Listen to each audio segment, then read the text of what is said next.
Guys, welcome to the cheeky little birthday episode. Listen, I'm not one to organize a little bit of a birthday photo shoot. Never say never. You never know what might happen. However, this year I took liberty of the fact that we have this pod and I was like, you know what? What do I want to share? What I am here to share, and what I am hoping that with this pod, I hope it resonates with a lot of you, even just one point of it. But what I wanted to do, keeping a little bit of a numerical theme, was discuss 25 little habits to step into your best self in 2024.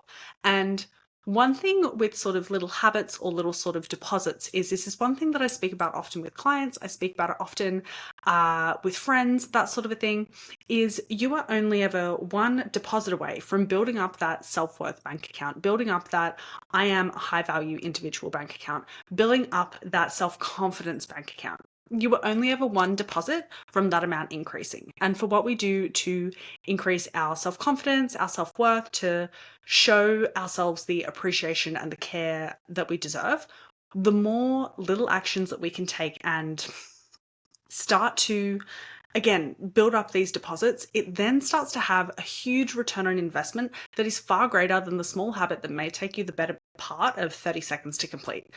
And so with this, I'm really hoping that today you may not resonate with all 25 habits, and that's okay. There's definitely a lot of them.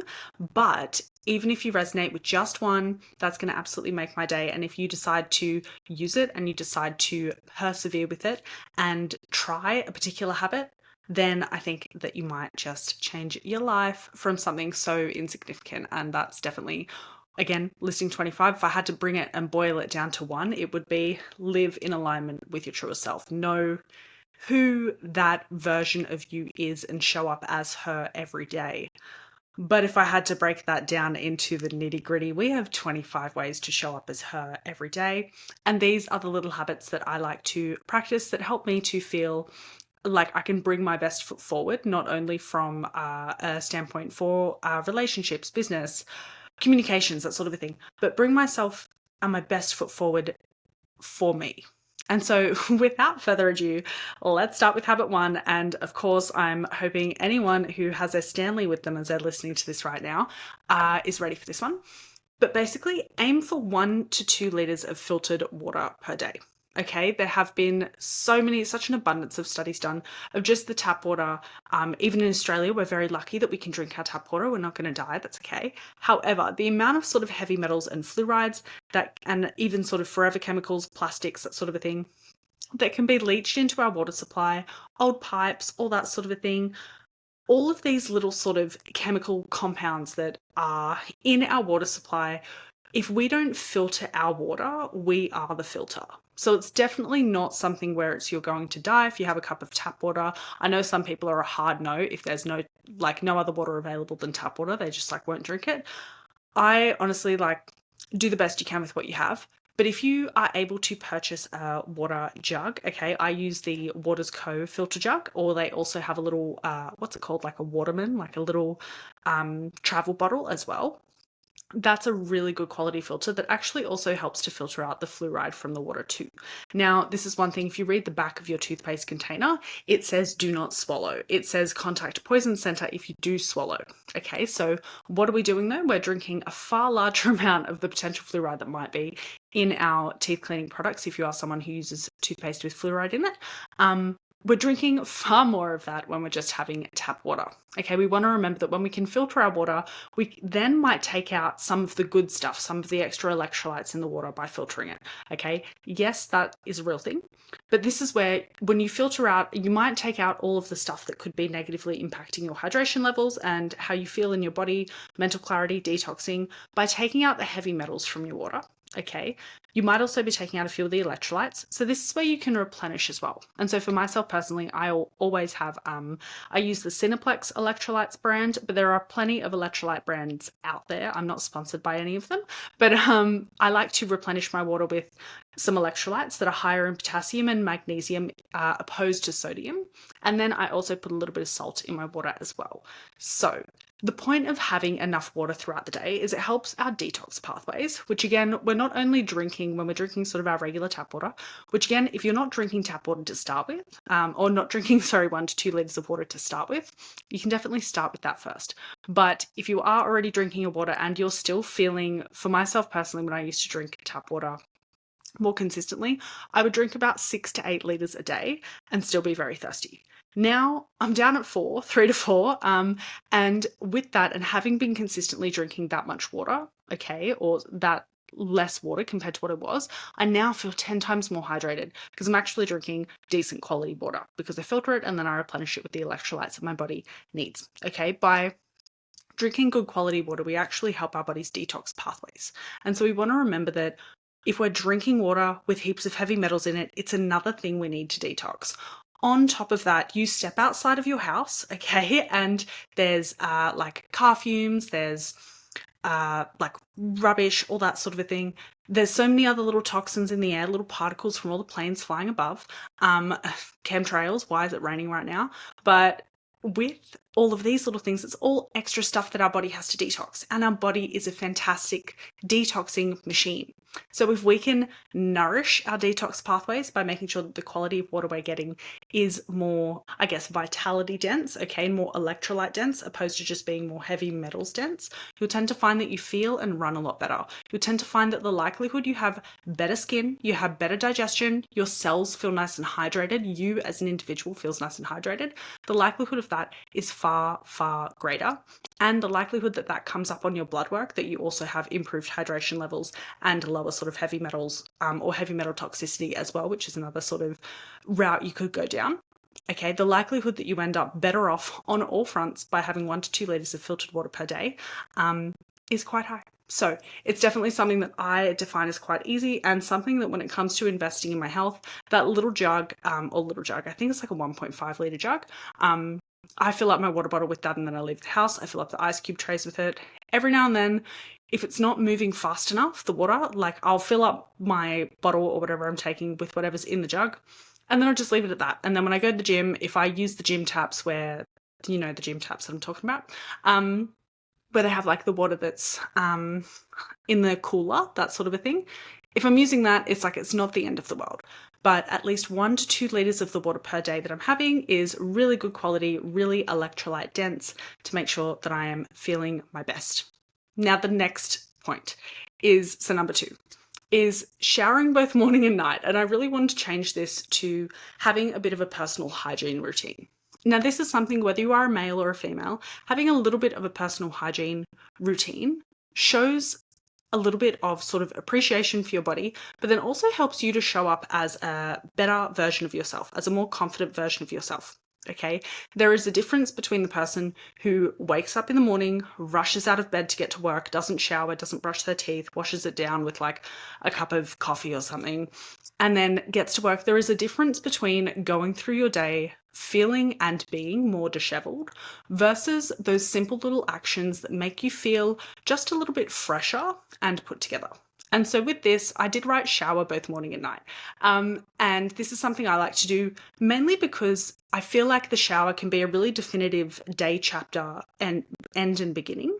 And with that, it means that your shower in the morning is something that signifies the end of your incognito mode. So if you're a business owner, then more than likely you have, unless you've got some poor business boundaries, more than likely you have periods of time where you are in incognito mode. So I'm online, but I'm not speaking to anyone.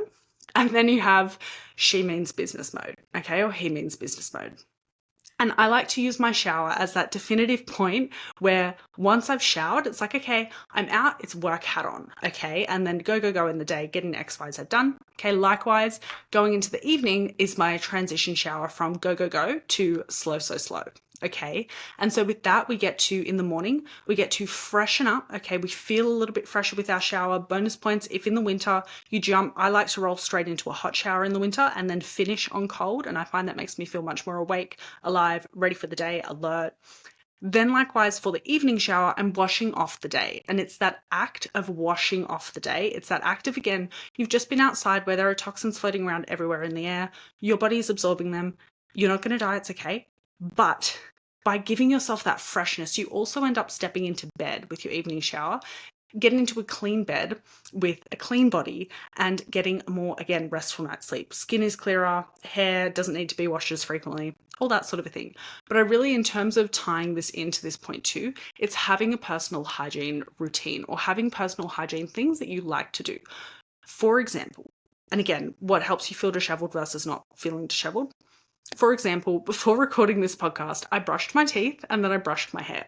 Okay, not to say you need to brush your teeth and brush your hair before you jump on a podcast, but the act of doing that helped to signify that I'm clean, I'm fresh, I'm ready. Okay, it's not like you go into a job interview where you show up disheveled, teeth not brushed, like, come on, my dentist might be loving this conversation at the moment, but teeth not brushed, and still food in your teeth, still like stank morning breath, like get that sorted. Okay, if you show up to a job interview like that, the likelihood that you are still hired in the position is far lower. And every day you get the opportunity to see your day as a job interview where it's like, I can either step in and be this best version of myself, okay, or I can choose to be my little disheveled slug. And so I also want to highlight in terms of feeling your best self and stepping into that. It's definitely something that every day of the year, there's pretty much a shower, evening and night, brushing teeth, that sort of a thing. But really knowing and appreciating and valuing your hygiene routine can go a long way in terms of making sure that you feel ready to take on the day.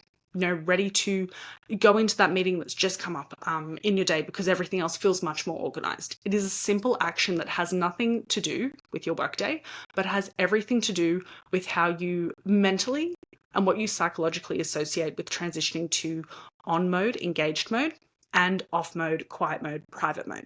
Okay, because likewise, when you wake up in the morning, again, think morning breath. Okay, think sort of waking up disheveled, had a great sleep, but looking a little bit like a slug, feeling a little bit like a slug. There's a transition between that version of you and the version that gets out of the shower and puts their clothes on to start the day. We're like, okay, I'm ready to go. There is such a value by using your hygiene routine as a little switch on and off of like, I'm fresh, I'm ready to go. And so that's why also it's definitely point 2 and not down to point 25. But I do think these are all great points to tick into, to tap into. So with that, point 1, we're getting 1 to 2 liters of filtered water per day. Okay, we're hydrating, and then we're also clean babes, which brings me to my next point in terms of morning breath is waking up at a similar time each day and making your bed. Now, there's heaps of great books. There's the 5 a.m. Club. There's Make Your Bed. Okay, there's what's the compound book called? The Compound Effect, I think. Plenty of great books on why these small, insignificant actions, which I hope you're noticing a theme here, plenty of fantastic books that highlight how these small, insignificant actions create huge transformational change. And so something that I like doing, Exhibit A for anyone who's watching and seeing this in the background, is getting up every morning. And when I get up, I wake up at a similar time each day. So I very much will wake up naturally at the same time if I don't set an alarm. Might mean I go back to sleep, but anyways, wake up at a similar time each day, and then I make my bed. It's one of the first things that I do, and on the days that I don't do it, I definitely feel more disheveled. But that small action, that small accomplishment, and the typical thing, if you're someone who's not used to making your bed. So say when I was in school, my mum didn't care too much if we didn't make our beds. Like, we didn't have a strict household, which, sorry mum, look how I turned out. No. But we didn't have a very strict household. And so I didn't have to make my bed. And so as an adult, learning to appreciate the importance of making my bed, it's something so minute, but it sets you up. And it's that small action where you accomplish that first thing in the morning, where all of a sudden with that small accomplishment, you feel that little bit more together. Okay, and what I mean is like you have your shit together. And it's something so insignificant that helps to set your day up for success. Okay, point 4. And this is where I really should have tied this with the hygiene routine, but choosing low or no tox, minimally scented products, health products, cleaning products, such as body wash, moisturizer, aluminium-free deodorant. Now, another thing that I highlighted in terms of sort of detoxing our body, that sort of a thing, there are so many. So the Lululemon tights you are wearing right now have forever chemicals that if you do not have underwear separating your vagina from the tights, then those forever chemicals, those sort of plastics, are leaching into your vaginal microbiome and potentially disrupting your natural hormone production. Okay, there is so much, so many endocrine disrupting sort of properties in almost everything that we use when we're using things for convenience, when we're using things because they smell good. If we can even make small little steps where we change our body wash to something that is like, or a hair wash to sulfate and paraben free. Okay, our body wash sulfate free, organic, no scent, or very minor scent, or natural scent, and then actually knowing what natural scent it is, like it's usually scented with an essential oil opposed to a fragrance. All of these small habits, again, it might be changing your deodorant, okay? It might just be that one small thing. But each little habit that we choose to take that then slows down and removes an element of endocrine disruption, hormonal disruption from a particular sort of thing that our body's absorbing, a toxin our body's absorbing, any little incremental decision to change a product for that benefit is going to reap its rewards over time with compounding. Okay, and so with this, I like to have a low tox moisturizer. I do like a good scent, so I have to admit, okay, I'm not going to beat around the bush. I tried to make my own perfume with essential oils. Don't get me wrong, it smelt nice, but it's not my perfume. And with that, I still spray my perfume, and I try to just spray it on my clothes more often than not, but it's definitely something that in terms of making those small incremental changes, the deodorant is always aluminium free. No matter what, I would rather not wear deodorant. And the good thing from that is from having used the aluminium free deodorant, you actually start to not sweat as much, and you actually start to not smell as much in comparison to where you use the antiperspirants and you use quite a lot of heavy sort of toxic load scented products on your body. You actually find you smell more and you end up using more, and it's not a good smell. Whereas when you smell like a human who's had a bit of a workout, opposed to you smelling like an absolute sort of, it's not herbal essences. There's the brand, the girls know what it is. You know, the impulse spray that you would use at school, and you would just have to keep spraying it on you so you smell good because you didn't want to sweat. And then after PE, you're putting more deodorant on underneath your pits. Like, when we start to use less toxic or non-toxic products on our body, we lower that toxic load that our body has to detox through. Okay, and so there, because we're not having to expel as much, you might find you actually don't sweat as much because sweating is a detoxing purification process. Okay, you might find you don't even sweat as much because you're not having to dispose or expel of such load.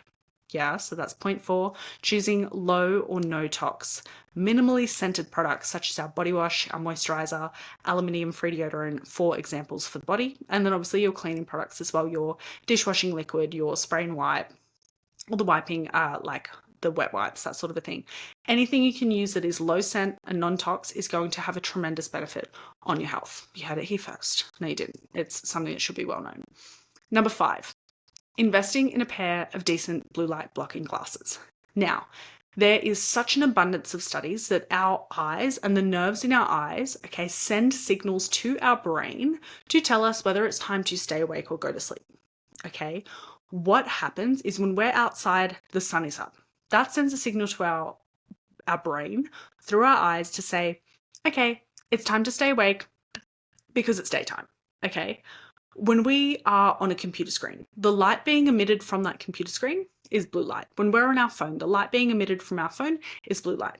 Okay, blue light is a sort of light wavelength that when it goes through our optic nerve, okay, our brain receives this as a signal to stay awake. And so what happens is it actually stunts or prevents the production of the body's natural melatonin release. Okay, and melatonin is one of our hormones that helps us to get tired and fall asleep. Okay, now with this, many of us have overhead lights, have artificial lights in our home. We've usually on our computer, usually watching TV, usually on our phone. There is usually some form of artificial light that can send signals to our brain when the sun goes down, send signals to our brain that no, sun's not down yet, stay awake. Okay, the easiest thing that you can do is invest in a pair of blue light blocking glasses. Okay, you can also get heaps of pairs off eBay, that sort of a thing, Amazon these days.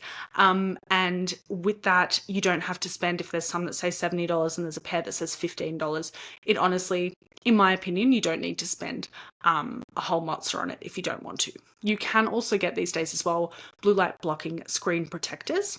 And then you can also change the light filter on your computer to have more orange and red lights. Okay. Now, one thing as well that helps, and we're not talking about circadian rhythm here at the moment, but with the sunlight viewing in the morning, okay, and this is a good sort of little tidbit of information to know about light wavelengths. Okay, with the way that the sunlight hits our eyes in the morning when the sun is rising, okay, we receive more blue light wavelengths where we then start to perceive it's time to wake up. Okay, it's time to do stuff. It's time to be active. If you have a look at the sunset in the evening, it actually emits a slight different color. Okay, and our brain perceives that as sun is slowly setting, things are getting dark, it's time to start producing melatonin. Okay, our natural sort of sleep hormone. And so even something as simple as sunlight viewing both in the mornings and the evenings can help to regulate your sleep a bit more.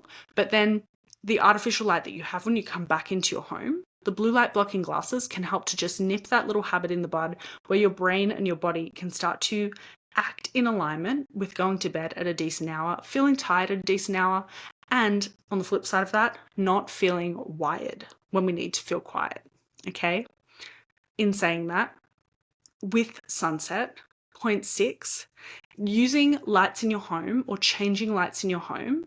Okay, if you have dimmers, amazing, but if you can dim your lights at sunset and invest in lamps below shoulder height with orange hued bulbs or salt lamps, that's also the same sort of wavelength and the same sort of perception of where we are viewing the light in relation to our body that sends those signals to our brain that it is sunset and it is time to wind down and go to sleep. So where you can in your room have orange hued or red hued lights, salt lamps, and try and pop them below shoulder height or below hip height if you're sitting down, that sort of a thing, where it sits. And that can even make such a beautiful difference in making sure that you can get a beautiful night's sleep. Okay.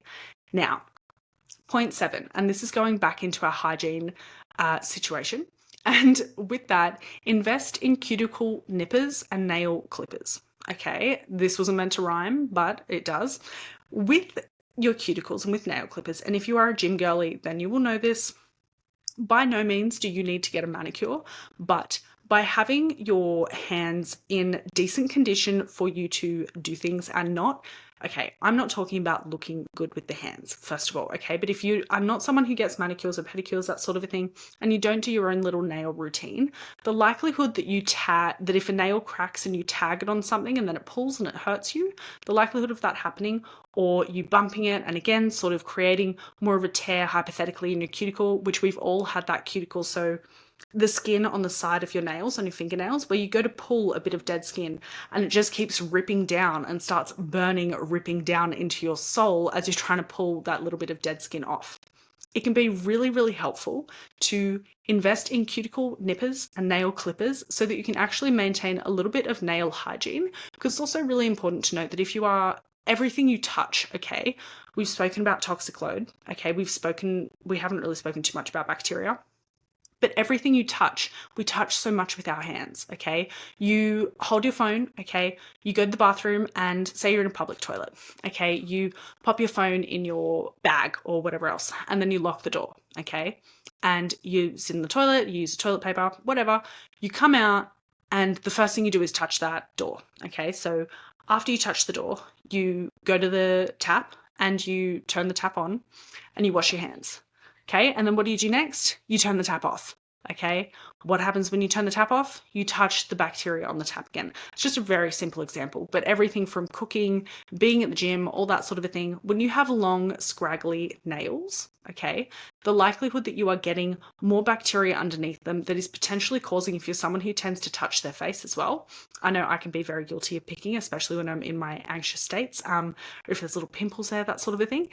If you're someone who is guilty of doing stuff with your hands and not washing them a lot, or on the flip side, you use so much hand sanitizer that then your hands are so dry that again, you get that cuticle, the dry cuticles where it starts to really hurt or your nails start to become really brittle.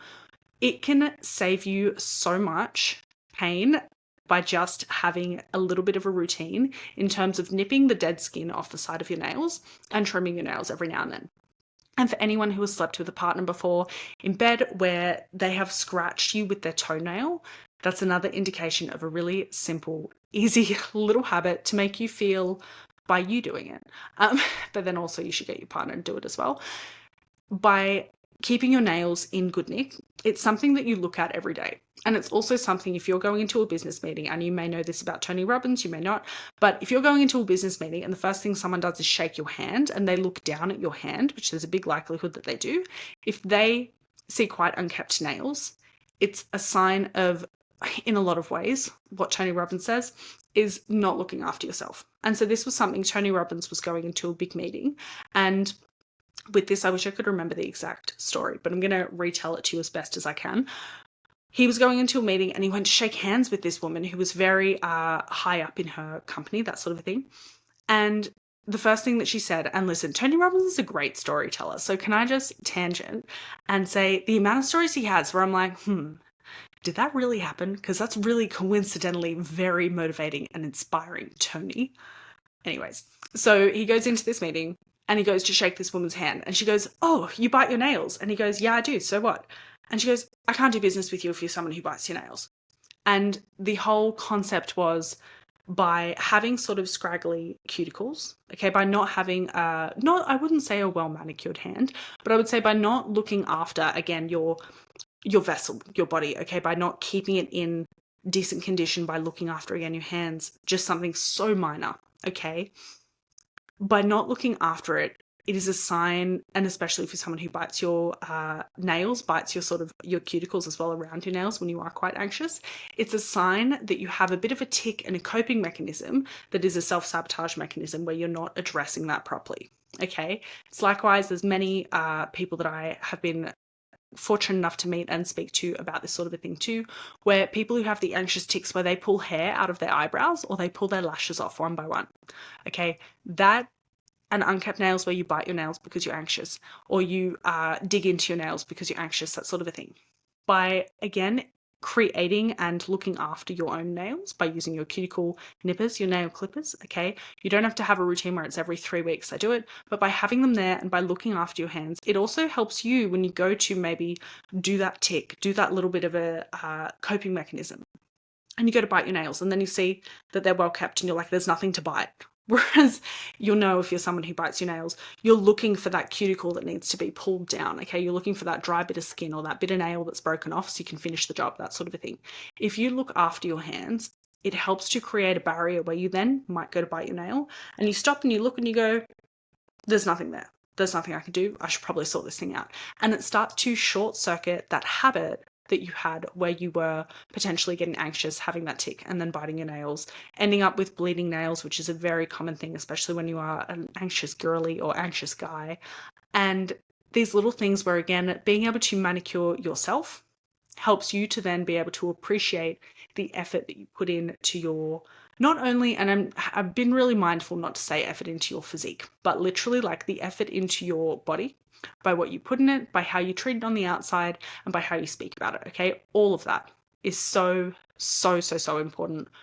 And these small habits, again, where it might just be that one thing, so getting some cuticle nippers and nail clippers, that all of a sudden just changes the game and you wake up and you're like, I have fucking got this. Now, one more tangent, which so ties in well with point 8, is the thing for me was the moisturizing. And this was something I shared in my very first podcast episode. It was something that I would say be doing something with a girlfriend or working, that sort of a thing. And I just noticed, say, like my scaly arms.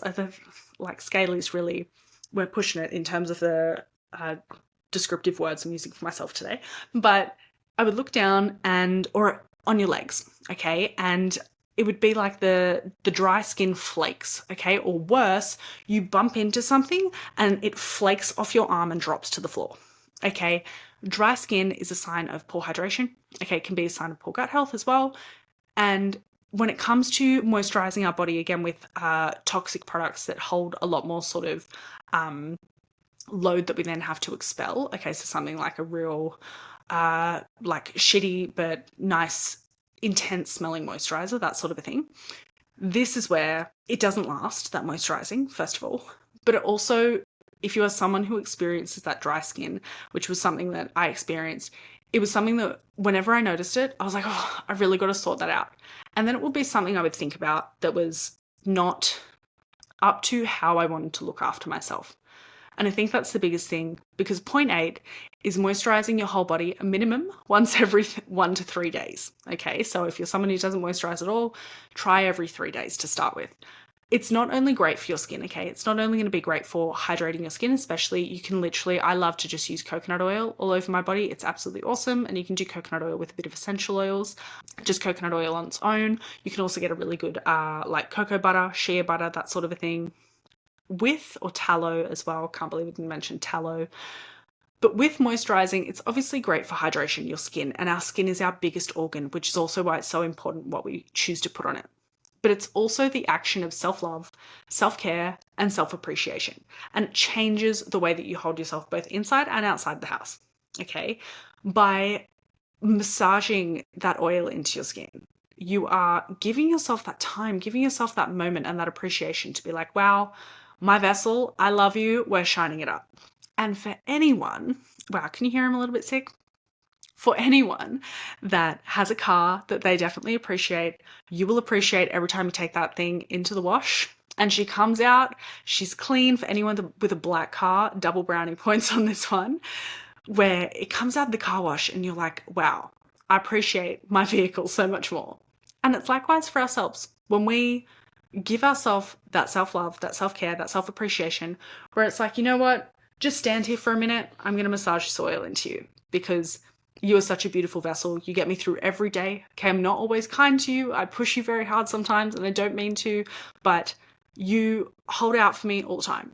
And so the act of self-love and self-care is with moisturizing. This is a girly. I'm sorry to any guys who are like, this whole thing is very not masculine, but this is a girly 25 little habits to step into your best self. So sorry for being me. With the moisturizing, it is, yeah, it's such a beautiful act of showing yourself that love, showing yourself that care, and that appreciation. Your vessel, your body, okay? One thing in my girls' check-ins that we ask for every week is one thing that you're grateful for about your body. And so often it is the simple act of the fact that like your body got you through this week. Like you woke up, you could still move all 4 of your limbs. Well done. Okay. You woke up and you had period cramps. Your body told you, hey, you have been doing a bit extra this month. Here's this little feedback loop I'm giving you. Your body is such a beautiful, it is such a gift to have a body, of which everyone on this earth does. And we can so quickly put so many other things on the pedestal before ourselves that we forget to truly practice the acts of self-love and self-celebration. And something like moisturizing your body is such a simple act of self-love and self-celebration. It's also something worth noting that if you like a good bath, which I feel like I wrote bath in this list, but if you like a good bath, I love to put a good hit of coconut oil in the bath. And then that way you get the moisturizing while you get the bathing as well. You can also put a big jar of coconut oil in the shower and definitely use that while you're in the shower and then just pat yourself dry. But it is the act, very similar to washing your car, very similar to getting your car shined. Okay, you know the difference taking it through a cheap car wash versus taking it in to like when you get it serviced and you're like, yeah, can you do a hand polish? Because it's included, that sort of a thing. There's a difference to how you feel and how you treat your vehicle when you look after it and when you invest into it. And not all of the investments you make have to be sort of a couple $100s on coaching per week or, you know, going to a spa day. The simple act of going and buying a $2 jar of fucking coconut oil, lathering yourself up in it and just feeling absolutely amazing is such a beautiful way to self-celebrate. And so that's point 8. Point 9, making sure your first meal of the day, wherever you break your fast, so if you are someone who eats a little bit later in the mornings, or if you are someone who eats quite early, make sure the first meal of your day is rich in proteins and fats first, carbs last. So we are a savory breakfast girl, and if you are new here, she loves a good steak or beef mince with her breakfast. With this, I also love to have a decent hit of veggies, and then I also love to have fats, whether it be me cooking in fat, so I might cook in some butter, or I might cook in some coconut oil, ghee, or having fats on the plate, okay? And that could be a higher fat protein, so that could be lamb, slow cooked meat, steak, egg, or it could be goat's cheese, avocado, grana padano, our parmigiano, reggiano, all the cheeses. But yeah, prioritizing proteins and fats first in the day, for breakfast, carbs last. This helps to regulate your blood sugar levels. Okay. Now, if you are not a diabetic, it's very important to note, and I've had my fair share of experience and time hanging out with a diabetic, so shout out if you're listening to this. But in terms of being a diabetic, that is where your body cannot regulate the insulin levels in it when you eat a particular meal. Okay, it cannot regulate how your body responds to that blood sugar. The good thing is, if you are not someone who is a type 1 diabetic or a type 2, okay, you have the potential, your body has the potential to regulate. Only over time, we can make that process much more difficult to regulate the blood sugar and our blood sugar levels.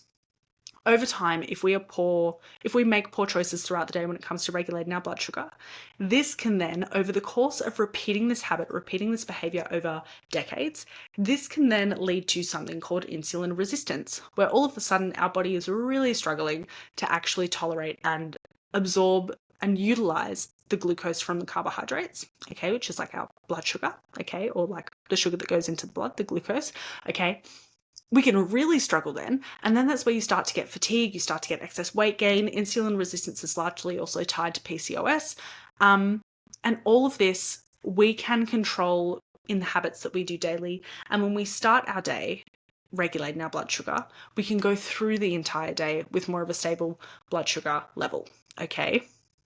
When it comes to having your first meals of the day, this is where we set the tone for the day. So if you choose to have a savory meal and then choose to have a piece of chocky after, which I had a chat with a client and that's what she's implementing this week, is a post-breakfast dessert, your blood sugar, your energy levels, your satiation, your cravings, pretty much everything will be so much better off throughout the day, so much more stable throughout the day for you to function your absolute best.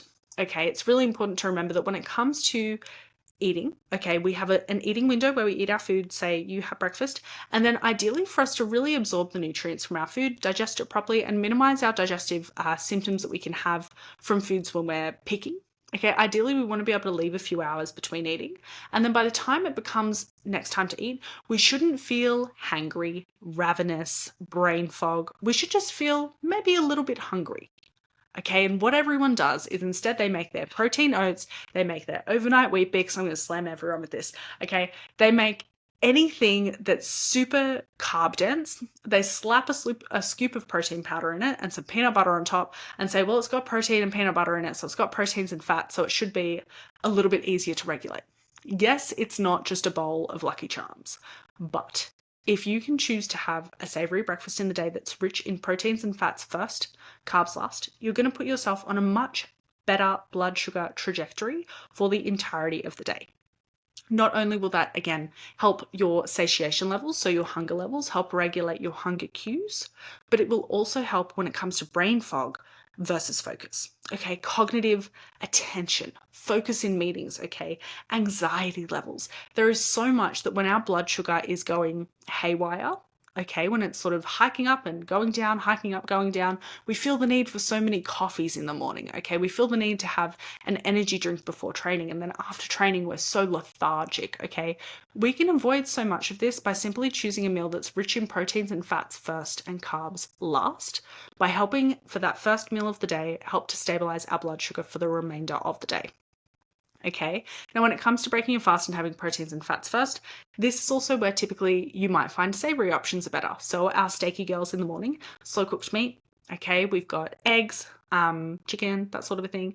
Proteins and fats first, especially if you have a savory breakfast in the morning, you're going to find your proteins and fats are going to be much more nutrient dense and much more rich in vitamins and minerals, okay? Think about this, you have a scoop of protein powder and peanut butter. You're getting some protein, okay, you're getting some amino acids, great, okay, you're getting some fats, and with the peanut butter, you're getting like a little bit of fats. And compare that to, let's go with a Scotch fillet steak. Let's go with, because that's what I had for breakfast this morning. So instead, you're having 200 grams of Scotch fillet steak, and that Scotch fillet steak is grass-fed. She's pasture-raised from Butcher Crowd.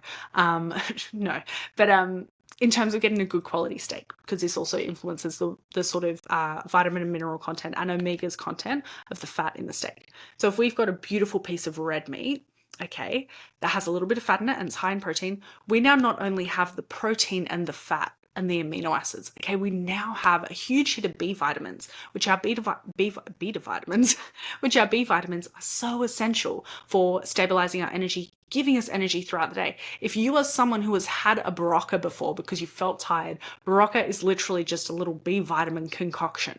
So skip the Berocca, have a steak instead. You heard it here first. It's also extremely rich and high in iron. And there's something where, as a woman and as a human in general, most of us do need to increase our iron intake, especially if you're not someone who eats red meat regularly. And by starting your day with that extra hit of iron, again, the stable energy levels. Okay, you'll notice when someone's when someone's anemic or when someone has reduced iron levels compared to where they should be for them to thrive at their highest, you notice they can get quite gaunt under the eyes or quite dark under the eyes.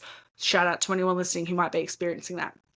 This is where, when you are someone who has stable iron levels, high iron, like good iron levels, I would say optimal, this is where you can rectify that feeling of lethargy, that feeling of fatigue.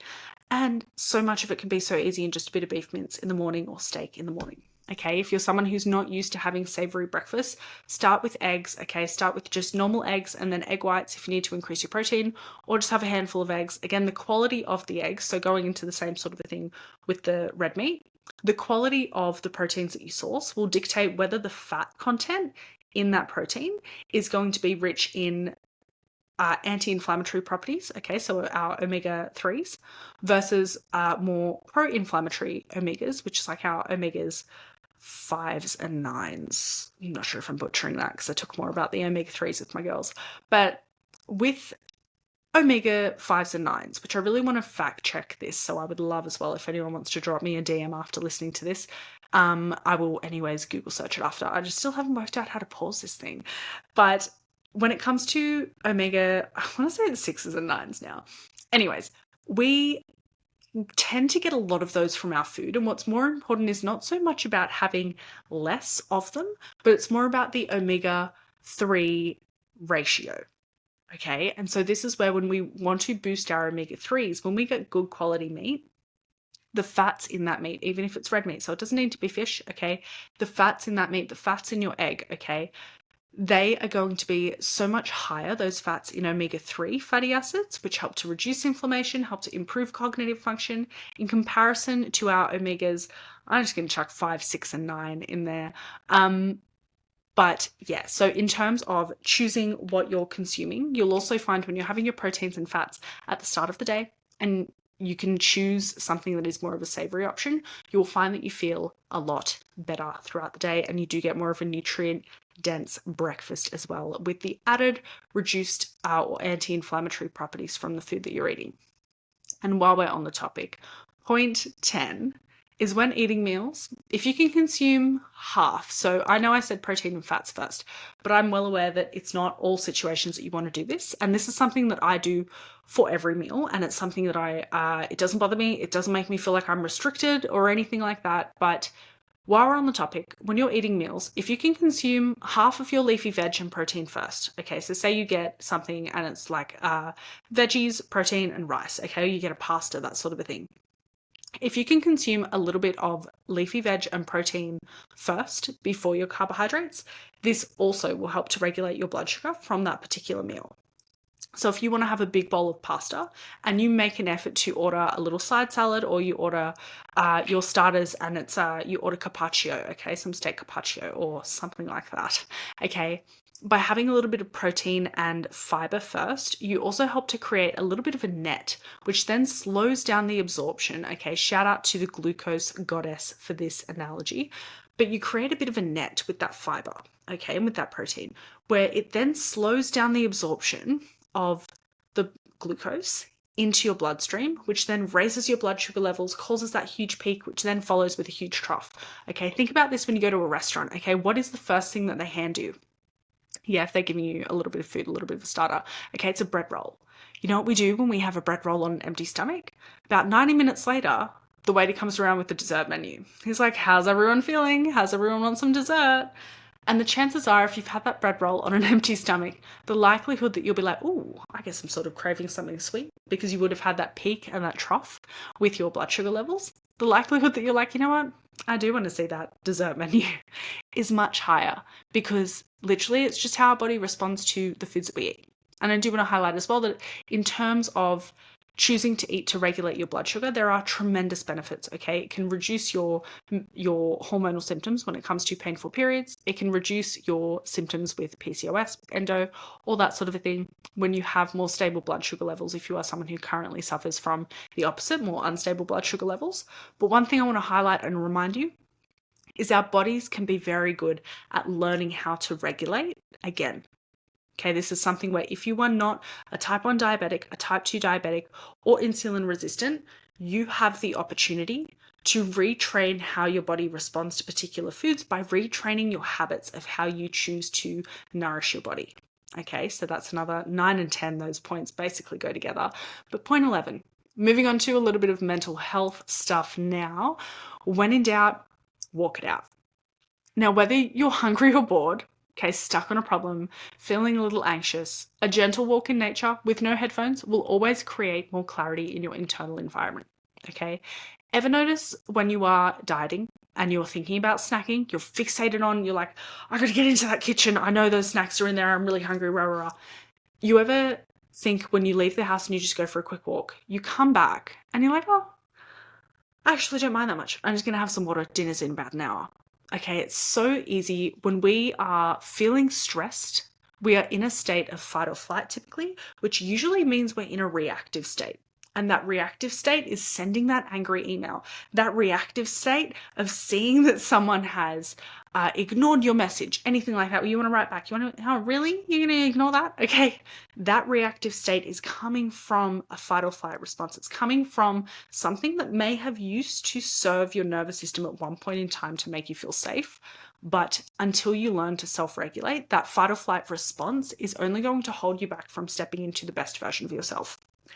And what I find is such a beautiful, beautiful way to self-regulate is going for a walk. Okay, when in doubt, walk it out, girlfriend. It can make such a tremendous difference in just giving that moment of time, that brief period to be like, okay, how do I feel? How am I going to assess this situation? You don't just get given a really complex math problem, which when anytime there are emotions involved, which typically if you are someone listening to this, the likelihood that you make a lot of decisions that are not strictly data driven, and the likelihood that you make a lot of decisions where after you've invested in them, there is an emotional attachment to those decisions. The likelihood that there is a little bit of anxiety maybe tied behind that, where you feel the need to either pull back from a decision altogether, I'm not doing it, or you feel the need to smother the decision. We've got to do this, this, this, this, and this. If you can just go for a walk and just take that moment to really check into what you actually need, what you're actually thinking, okay, listen to your gut, listen to your intuition a little bit, that can make such a tremendous benefit on making you make better decisions, feel more confident in your decisions, but then also learn to trust yourself as well and have that self-confidence that you do know what you're talking about, because you didn't react on a whim and instead you took that little bit of time to sit, mull over something, and come up with a decision that you can feel truly aligned with. Number 12, learn to track your cycles. Okay, now when it comes to tracking your menstrual cycle, it's 2024. If you're not, you should be. When it comes to tracking your menstrual cycles, they are such a beautiful feedback loop that we receive from the previous month and the previous 3 months. Okay, that's such a beautiful feedback loop that we get to experience, nourish, listen to, pivot, and adjust with. Okay, when it comes to tracking your cycles, first thing you want to do is jot out on a calendar the days that you bleed. Okay, and if I'm honest, that is the thing that I will never miss each month. If I miss everything else, I never miss the days that my bleed starts. Next, you want to begin to notice and track these as well if you are someone who's trying to actively conceive or trying to actively not conceive. So you're using your cycle to either prevent pregnancy or using your cycle to fall pregnant. Learn to track your cervical mucus and your dry days, okay? Learn to track your PMS symptoms, the lack of, and calendar mark your bleed days and reflect back on your own personal data with the variance on your cycle length and significant events that may have occurred each month, okay? It's very common, okay? The average cycle length is between 26 to 34 days, I want to say, something like that.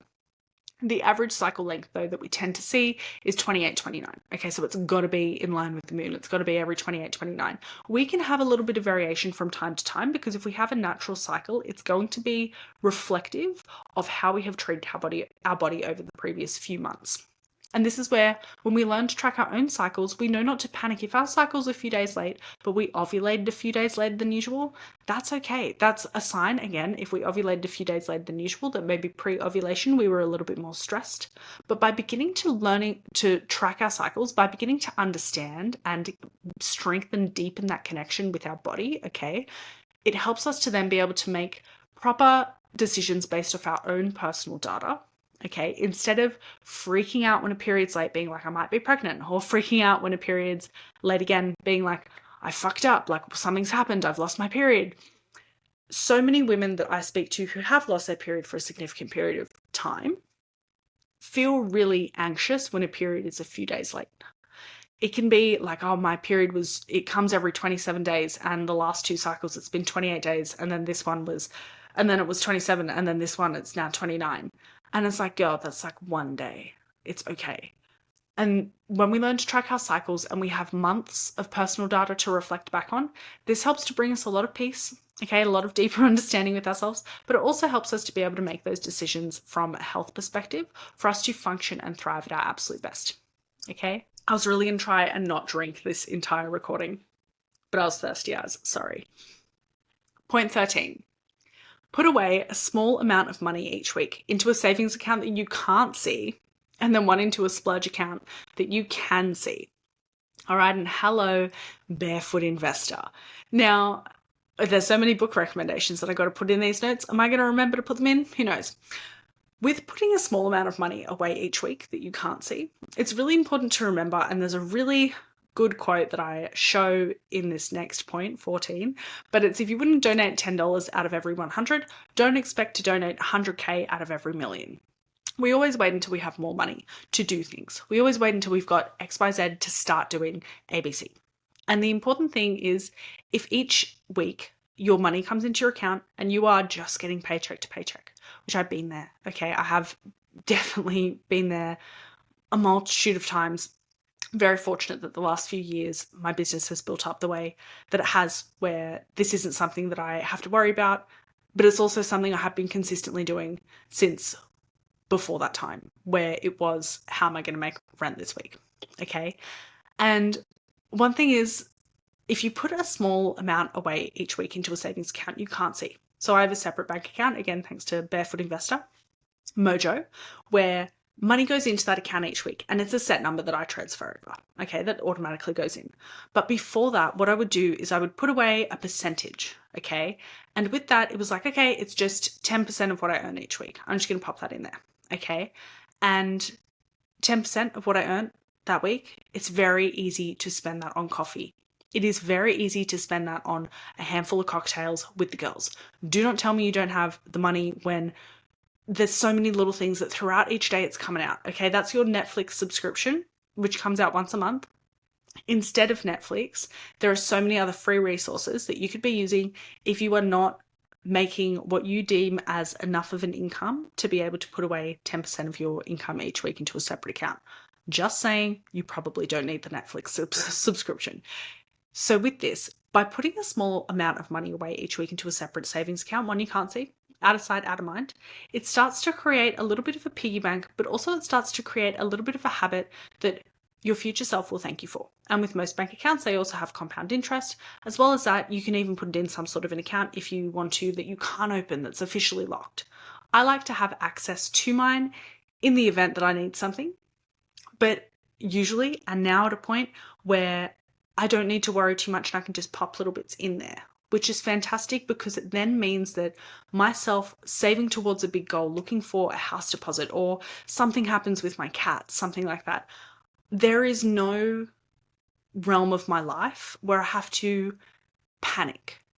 And everything I know, I'm like, I have a roof over my head, I have food in my belly, and if something were to happen to my cats unexpectedly, or, which touch wood, team, if something were to happen to me unexpectedly, I know I will be okay. And it's from those little pockets that I put away over the years, that sort of a thing, which every now and then you might empty the account, you might go on a go on a trip or something.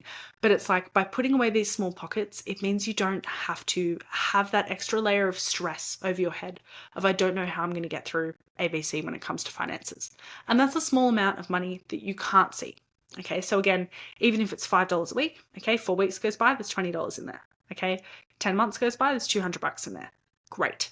Okay, likewise, if it's $10 a week, if it's $50 a week, all of that over time, from you not seeing that money moving into that account anyways, all of that will add up in such a beautiful way to the point that when you do need it, A, or B, you choose to use it, you'll be like, wow, I'm so happy that the version of me 6 months ago started doing this. The version of me 2 years ago, 3 years ago started doing this. Okay, I'm so happy that this habit I've kept, because now I'm in a place where I have enough money in this account to invest in this course that I want to do to further my business. Okay, put a small amount of money away each week into a savings account you can't see. It doesn't have to be extravagant. It doesn't even have to be the same amount each week. But if you can work out a percentage of what is going into your bank that you then transfer out into that account, that's also a really great way to look at it. And then likewise, on the flip side, if you can have a splurge account with money that you can see. So this is really important. And again, I do 10% of my income goes into my splurge account. And the splurge account is basically, it's like your fun account. It's your coffees account, okay? It's your cocktails account. And if there's $50 in there and on the weekend you want to spend that 50 on whatever you want, that is the best thing about the splurge account is there is no judgment. Spend it on whatever you want, okay? But if there's not $300 in there and you drop $300 out of your other account, that's not the point of it, okay? So the great thing about the splurge account is, and it's definitely something that's helped me over the years as well, is it encourages me to keep putting money into that account. If I have something that I really like that will bring me a lot of joy, but is also absolutely not a necessity in my life. Okay, so think of buying yourself flowers. Again, buying yourself a coffee when you go for a walk. Okay, taking a girlfriend out to lunch, going out for lunch on your own, going out for dinner with your partner. The splurge account is that little account where it's your fun account. It's your, hey, that's a really cool pair of shoes. Okay, if I want this pair of shoes, how many weeks am I going to need to be popping into my splurge account so I can get that pair of shoes? Okay, the best thing is when you have an account that you don't touch, okay, and you let that build up, that's your I'm an adult account. And then you have the account where you're like, today I'm going to be a kid and I'm going to use this. It creates this beautiful dynamic where you are not feeling restricted or restrained or stuck. And you can do this with, again, the smallest amount of income. If you had $10 in your bank and you put $1 to your Mojo account, your savings account, $1 to your splurge, and you did that each week, the way that will help you to delegate how you spend the remainder of your money, which is also another important point, it will start to change how you wire and think about money. So likewise, this is something that I do where the remainder of the money that sits in my account, I make sure that it's going towards expenses that are funding the business or groceries, that sort of a thing, bills, rent. Okay. And with that, it then means if I am exceeding that account and using that account for other things that I'm like, oh, well, I can justify it. There's a little bit extra, whatever. Then it gives me that accountability to ask myself, am I really being honest with where I'm putting my money? And so this is something where if you earn a wage and you can work out a percentage, even if it's only 2% of what you earn, 5% of what you earn that week. Okay, it doesn't have to be a fixed 10. It can be the smallest percentage, but if you can keep consistently each week putting a little bit of money into an account you can't see, and then one that you can see for the fun stuff, the way that it changes your perspective and the way that it changes how you value the money that you have left in front of you will have such a tremendous benefit on the way that you're able to hold yourself to your highest standard. And so in that note with point 14 and a little bit of donation, if you wouldn't donate $10 out of every 100, don't expect to donate 100K from every million you make. Okay, and there's business owners who have that goal of several millions of dollars of net income, that sort of thing. If you had $10 less today, would you survive? Okay, and so listening to this podcast, you're very lucky you're listening to it on a phone right now, no doubt, or you're listening to it on a computer, okay? You're listening to it in your, how much are the AirPods now? Like $300, $400? If you had $10 less today, would you still survive? Because there's someone out there whose day would simply be made with a $10 bill.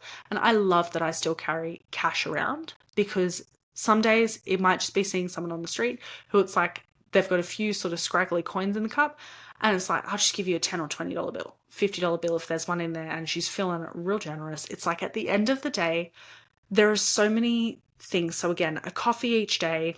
Throughout the week, you're dropping $25 to $50, that sort of whatever coffee you get. If you gave that to someone who actually had nothing, who does not have a phone to listen to this podcast on, okay, you could absolutely make their day. Okay. Sometimes donating as well. We want to try and donate to things we're passionate about. So I will give money to the RSPCA if I'm doing stuff online, or again, people that I see in the street, that sort of a thing. But if not money, because it doesn't have to always be about money, do you have clothes that you can donate for someone else who would much more benefit from having them on their back than yours? Okay. If not clothes, do you have books that you can donate? Okay. If not books, can you donate blood? Okay.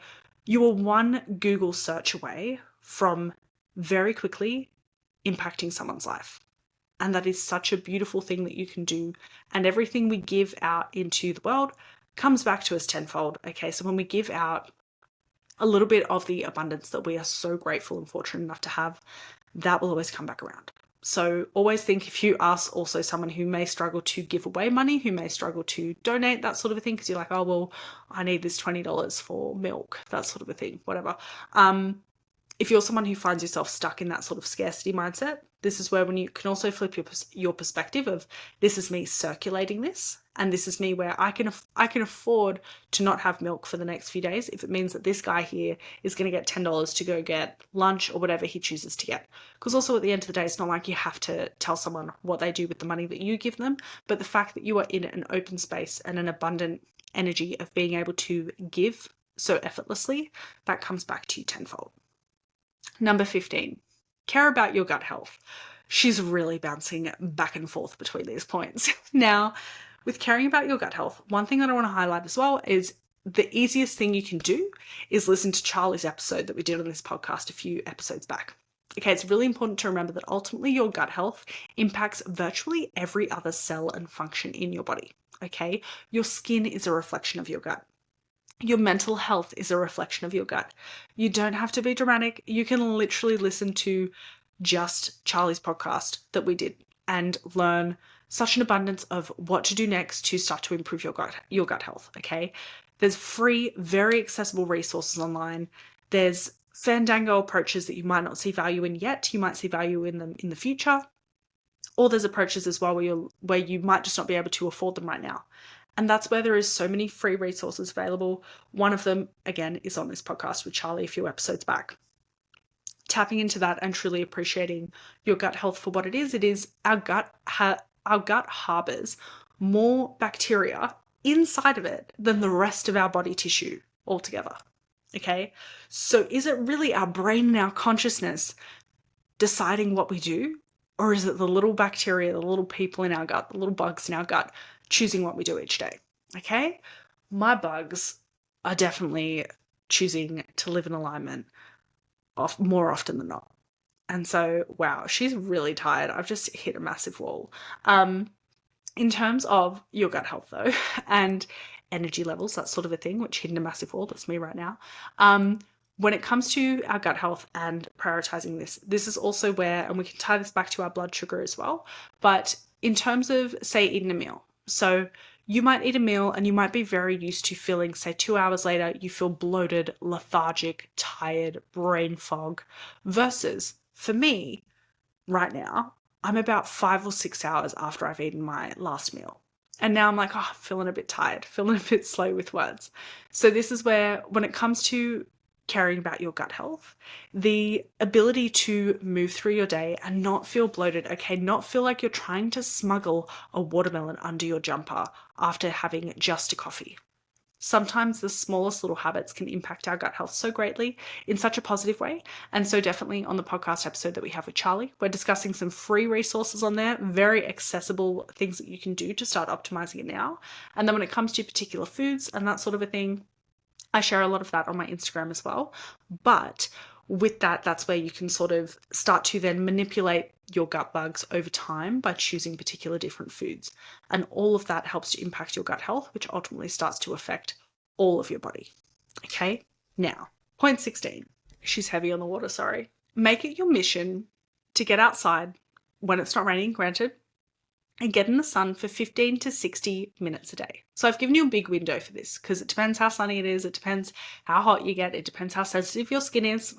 It doesn't have to be high sun or even visible sun, and it doesn't even have to be walking. The simple act of just sitting down and reading or listening to an audiobook, podcast, or nature, all of this has such a beautiful, tremendous effect on our nervous system and regulating our nervous system, bringing us back into that parasympathetic, that rest and digest state. Okay, and so it's so beautiful. Such an easy thing for you to do is to simply get outside, get some fresh air on your body, okay, get some wind on your skin, get a little bit of sun for the vitamin D, and get those benefits from an energy perspective, but then also from a self-regulatory perspective. Stressed, go outside. Anxious, go outside.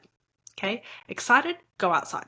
Okay, confused, go outside. There are so many things where when we go outside, we get to regulate our body and bring ourselves back to a beautiful base where we can then again make more decisions that are in alignment with the version of ourselves that we want to be and the version of ourselves that we want to act as, and get those benefits from that. And it is something as simple as regulating our nervous system with stepping outside.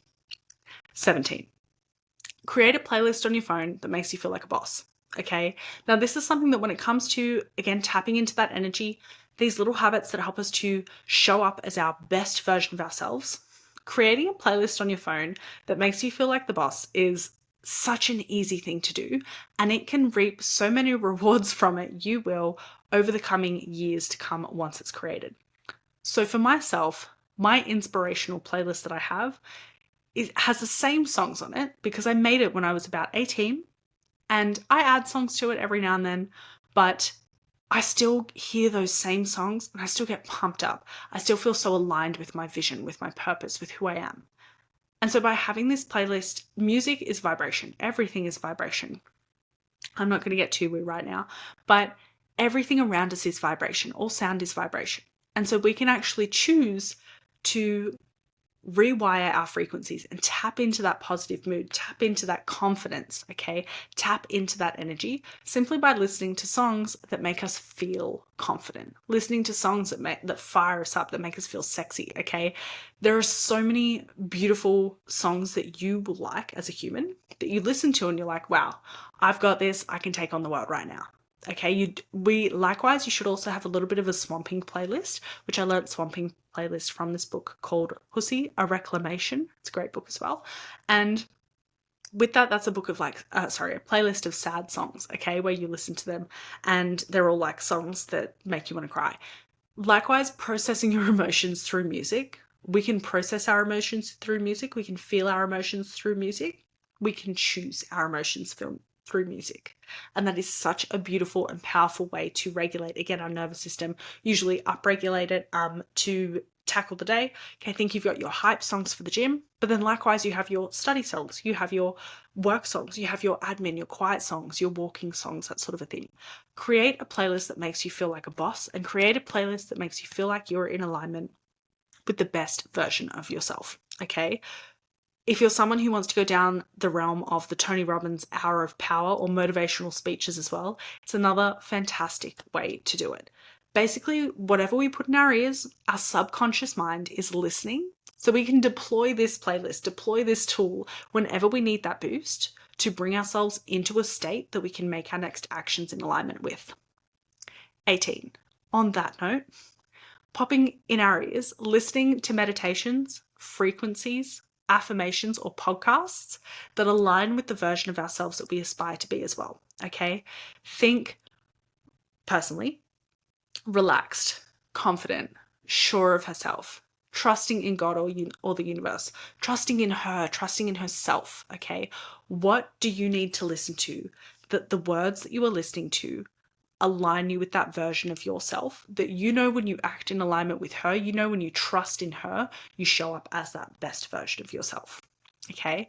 And that's meditations. We have some beautiful ones on our app by my beautiful friend Alana, but then likewise there are so many fantastic podcasts that you can listen to that put you in that state of, I feel like I can take on the fucking world right now, and that's exactly what I'm going to do. Or likewise put you in that state where it's like, I know I'm safe to show myself compassion and forgiveness. So there's definitely both ends of the spectrum. It doesn't always have to be motivation, high energy, go, go, go. Sometimes it's being like, oh, I actually accept this part of myself that for so long I have shunned away. Now, 19. Prioritize a full serve of protein with 3 meals of the day. Now, it's really important to note that as we age, okay, we start to need a little bit more protein. So if you are above the age of 40, you might need a little bit more than someone who may be in their 20s or 30s. But if you are someone who trains, if you are someone who wants strong bones, okay, you want strong muscles, you want healthy skin, you want elastic skin, okay, so think collagen, by getting a decent amount of protein in throughout the day, okay, this can dramatically change the way that your tissues regenerate and rebuild to ensure that you can live a healthier, happier, stronger, and more energizing life. Think 30 to 50 grams of total protein as the macronutrient per meal. Okay, so that might be 100 grams of steak, 150 grams of steak. And if you like in one meal, and then say 150 grams of chicken in another meal, or a scoop and a half of protein powder, that sort of a thing. If you are someone who only have 2 meals a day, you might prioritize a shake or a collagen coffee to tick off that third 30 to 50 gram equivalent of protein in the day. But by doing this, and by getting 30 to 50 grams 3 times a day, you're going to set yourself up to be getting a minimum of 120 to 150 grams of protein per day, which puts you, for the average body weight, okay, and a little bit of a body weight range, puts you in that space of eating enough protein to regenerate any tissue breakdown, eating enough protein to strengthen your bones, eating enough protein to strengthen your skin, your hair, skin, nails, all connective tissue, to get you feeling and functioning at your best. Point 20. Take yourself out or in for one date night per week. Okay, better yet, you can also make every night a date night with yourself too. Okay, solo dates, and something that I've been including in my life so much more over these past few months. And solo dates for me also includes going to a class, but that's also a little bit different. But I love to go for a swim personally and read my book. Or sometimes I'll even just go down to the park and just lie there in my bikini and read my book, get some sun. Okay, going to the movies by myself. Okay, taking my lunch to go sit anywhere outside. Okay, going and getting a manicure, because I like to go get manicures now, which I used to not. Okay, going to the museum. There are so many beautiful things that when you take yourself out on a date, or better yet, you make every night a date night by setting a bath for you, putting the lights down low, putting a candle on in your room, reading a book, having your hot cacao, by creating that space for yourself. By essentially dating yourself. Date yourself instead. We should get her on here. That's another podcast. By essentially taking yourself out, looking after yourself, and intentional or maybe unintentionally raising your standards because of that, but you start to realize when you show yourself the love that you know you deserve, when you show yourself the appreciation that you know you deserve, you start to realize and reorganize accordingly those people who don't show you the love that you know you deserve as a human. And it's also important to note that the love that you show to yourself is usually going to be similar to the love and the capacity that you can give to other people. So it's like a cycle where the more love that you give to yourself, all of a sudden you have more love to give to other people as well. Okay, so when we take ourselves out for that solo date, or we make a little bit of a date night in, a little bit of a movie night in, and it's with ourselves, and we have our favorite food, we put our favorite movie on, the house is clean because we cleaned it, because we were coming over, because we live here. By doing these things, it really helps to set the tone of how you feel your best, and it helps you to set the tone with how you want to make other people feel around you, but then likewise the tolerance of how you want other people to be able to learn to make you feel as well. So it helps to rid out any of those sort of wishy-washy connections where you're begging for someone to give you what you would give yourself as the bare minimum. So I think that's a really important one to note as well. We're on to the last 5. So 21, and it should go without saying, is strength training 3 times a week. Okay, my girl, strength training, it not only strengthens your bone density, okay, it's not only going to build new muscle tissue, but it boosts your metabolism, it improves your posture, it clears your mentee bees, okay, it provides a space for you to honor your body in all of her glory. You know what feels really fucking awesome? Lifting a weight with great technique that you've never lifted before. You know what feels really fucking awesome? Leaving the gym when the last thing you wanted to do was go there, but you got yourself there anyways.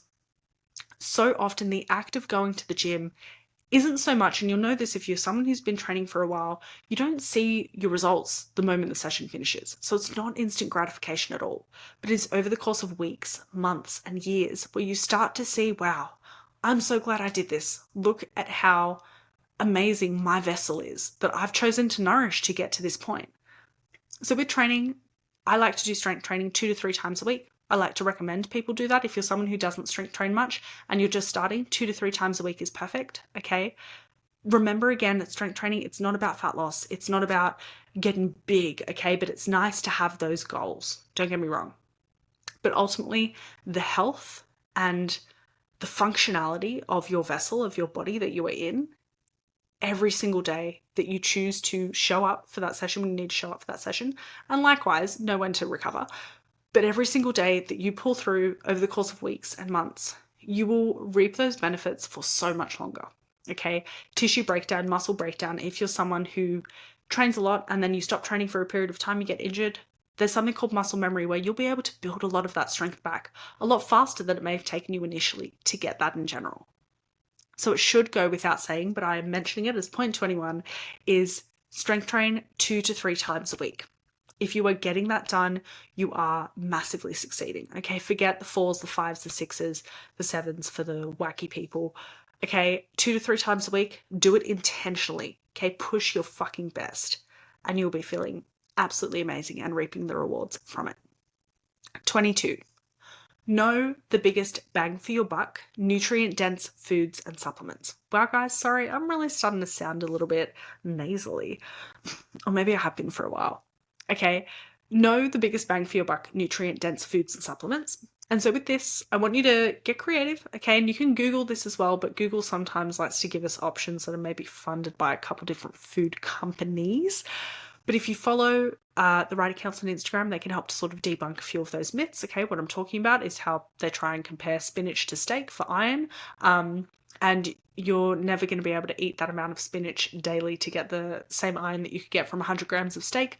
Likewise, the iron found in a vegetable like spinach actually can be a lot harder for us to break down and absorb. So we don't even get that increased iron level from having the spinach. I'm going on a tangent. So with these foods and supplements, think wild-caught sardines, mackerel, pasture-raised organic beef liver, liver pate, red meat, kefir, sauerkraut, cod liver oil, beef liver powder, bone broth. These are all my essentials literally off the top of my head that I love to include, especially for my girlies who are working on getting their periods back or working on maintaining healthy cycles that are symptom-free. This is where we use these bang for your buck foods and we try and incorporate them into their weekly routine.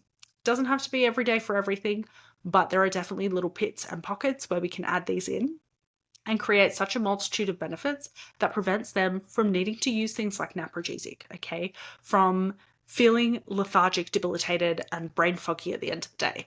So they're my little ones that I just listed there. So wild-caught sardines, mackerel, pasture-raised organic beef liver, liver pate, red meat, kefir, sauerkraut, cod liver oil, beef liver powder, and bone broth. Even if you just get one of those, she loves a good bone broth here, but I also do take my cod liver oil.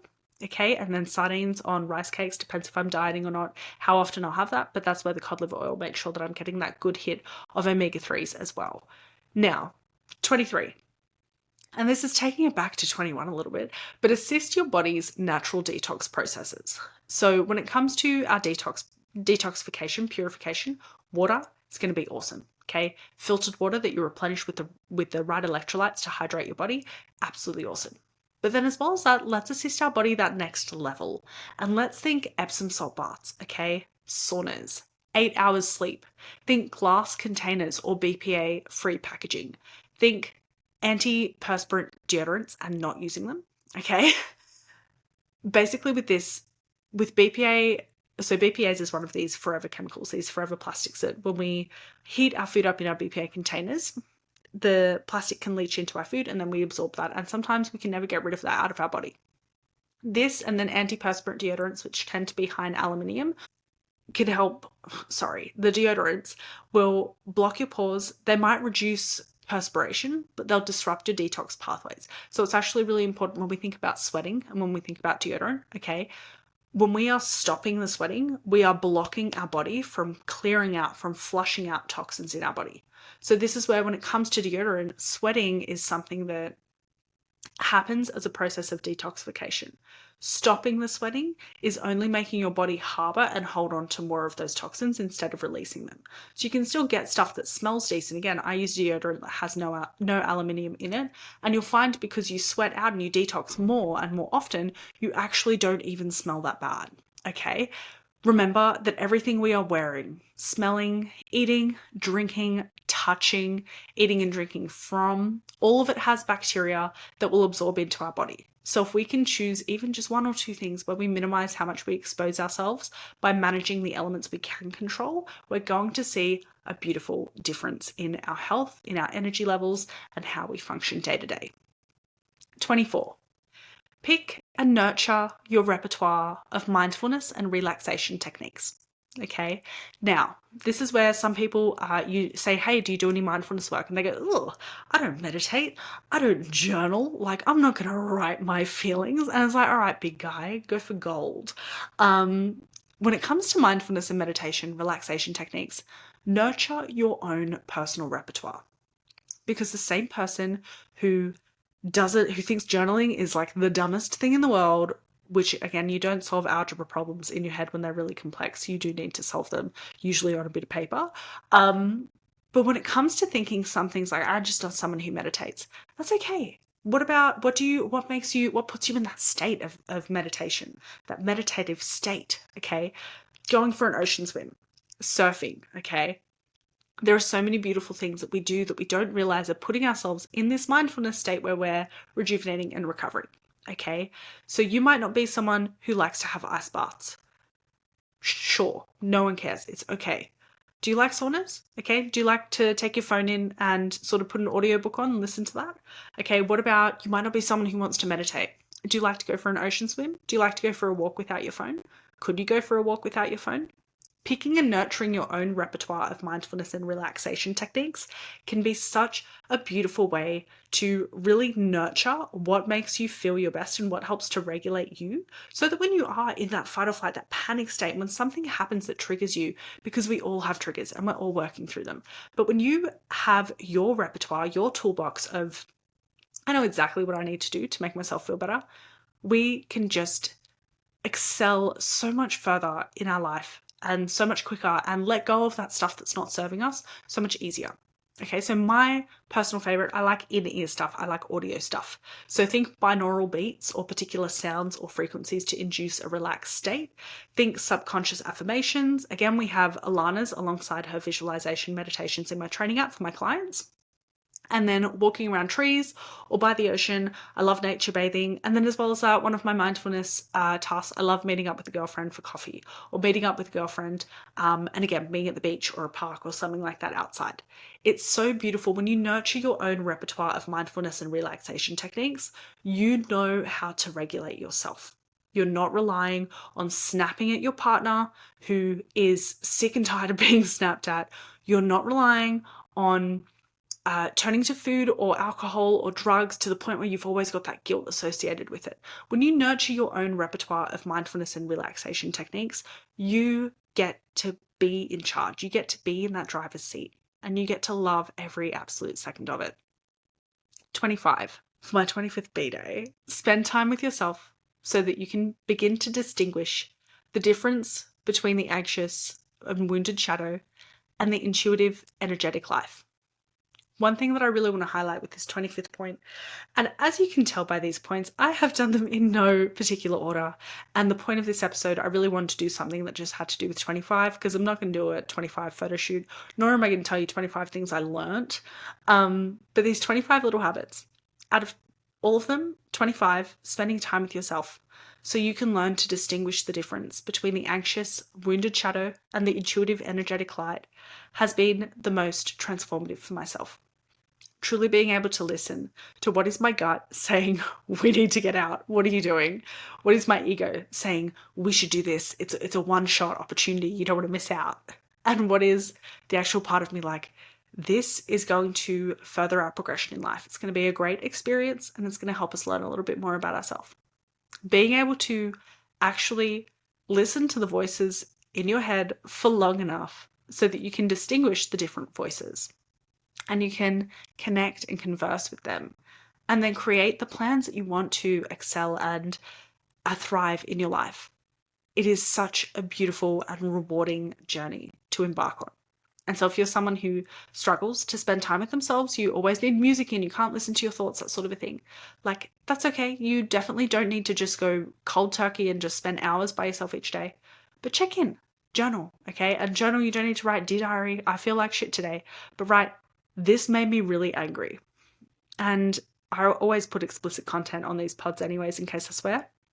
But I wrote an entry about someone a while ago. And in that entry, I believe I called that individual, this is so bad, but I'm just going to say it on the pod, a fucking cunt. I believe I wrote that term about 10 times. So I'm so sorry if you have kids in the car. Like I said, I put explicit on it for a reason, because it's a judgment-free space here. And I remember I wrote that so many times. I was so angry. And I wrote the same situation. I wrote, why did it happen? Why did they have to do this? And then I finally, after rewriting the same situation, rewriting the same verbatim so many times, I finally cracked open. I was like, oh, this is really upsetting me because of something that happened in my childhood that has absolutely nothing to do with this person. Sometimes our parts of ourselves that are more wounded, that are a little bit more insecure, okay, they will always be louder than the parts of us that are healed. So when it comes to kicking and screaming internally, that's usually a sign that you have to listen in, and you have to listen for long enough to be heard, to get the real answer, to get down to the core of what's actually happening. And you can only get better at distinguishing those voices by practicing that and spending that time by yourself. Okay, you already have, as a beautiful human being walking this earth, you already have all of the answers you need inside of you. But to crack open your soul, it will take a village, okay? It'll take many people triggering you, okay? And many people there to support you. But when your soul finally does crack open and unleashes herself, okay, you're going to want to be sitting in the driver's seat, basking in all of that chaotic radiance, understanding and being there, being present and feeling and absorbing it all, okay? You want to be basking in that chaotic radiance rather than having no fucking idea what's going on, where to move, or where to be, or how to express next. So guys, this is the pod release on the B-Day, a little special episode for a Sunday, but I hope it gives you a little bit of light. I am now going to have something to eat because I obviously had a little bit of a moment on like point 16 or something. And then in terms of the summary of these points, I will pop these as well in the show notes. Other than that, I hope you have an absolutely lovely Sunday and start to your week. I hope you have listened to Jake's episode by now, and if not, please listen to it. And I will catch you on the next episode.